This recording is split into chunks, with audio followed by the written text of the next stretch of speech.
dije la última vez aquí a los chiquillos que había y para que se lo comenten a todos, los peor que van a pasar esta reforma no van a ser los que vienen después, van a ser los que están ahora en cuarto de la ESO, primero y segundo de bachillerato. Convenzan siempre a sus compañeros, o sea, van a ser ustedes los que se van a comer la peor parte de todo lo que proponen.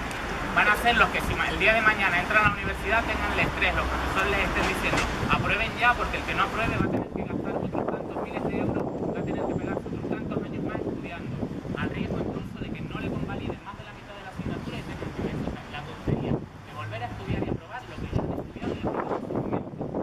Esta es una reforma que no está hecha para mejorar la educación, está hecha para endeudar a los estudiantes, para sacar a los estudiantes hijos de los trabajadores de la universidad. Cuando en el Consejo de Europa meten a Telefónica y meten a Santander en las estrategias universitarias, no los meten para mejorar la educación. A Santander no le interesa mejores profesionales, le interesa que pidamos préstamos para poder hacer los másteres. Es la simple lógica del mercado que tiene todo esto. Al ministro de Educación se le preguntó, ¿esta reforma va a traer unos grados más baratos? ¿Va a hacer que más gente pueda estudiar? La respuesta sí, porque son 3 años. Como tienen un año menos, van a tener que pagar menos. O sea, la solución del Ministerio de Educación para nuestra formación es quitarnos un año para ahorrar dinero. Cuando por otro lado te van a poner 2 años de máster. De medio un máster sale el doble de un año de carrera. Poniéndote esto, no solo te lo aumentan el doble, sino dependiendo de la comunidad autónoma puede llegar a costar 3 y 4 veces más. O sea, aquí de gastarse 10.000 y 14.000 euros para tener una carrera sin contar comida, sin contar alquiler, ni luz ni agua, no se va a salvar nadie. Ojo, esto no es la cosa de que no se va a poder parar, de que no se va a poder cambiar. Hay ejemplos.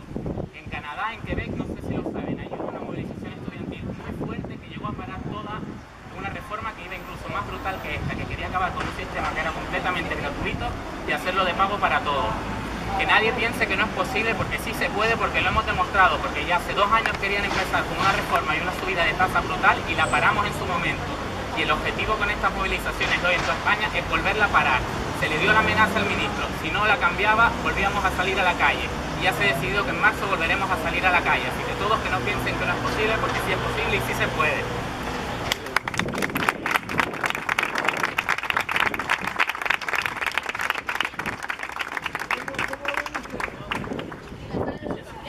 Para cualquiera de ustedes de estudiar en la universidad se va a complicar más porque tienen que ustedes trasladarse a alguna de las islas capitalinas. Eso va a suponer que vuestros papás, vuestras mamás van a tener que sufragar con mucha mayor carestía unos estudios que ustedes podrían estar tratando de obtener.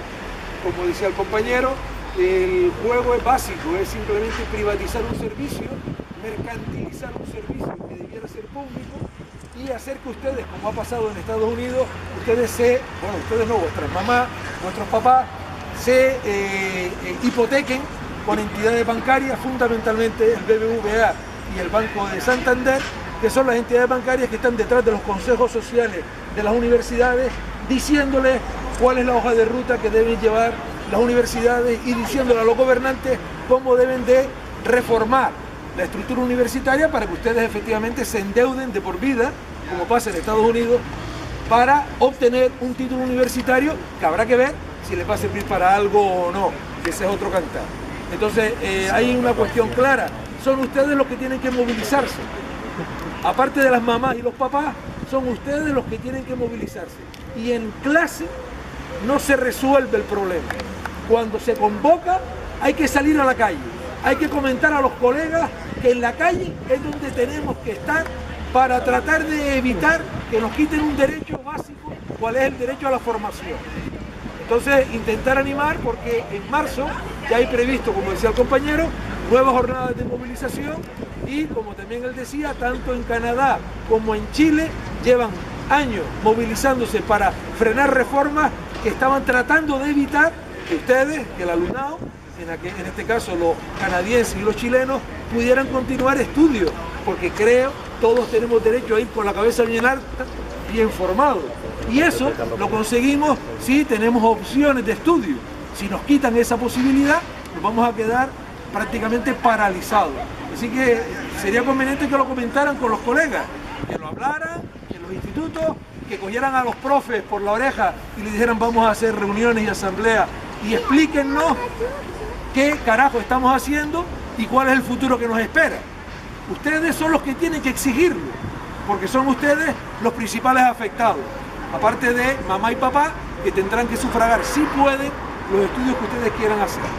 Entonces son ustedes los que tienen que dinamizarse.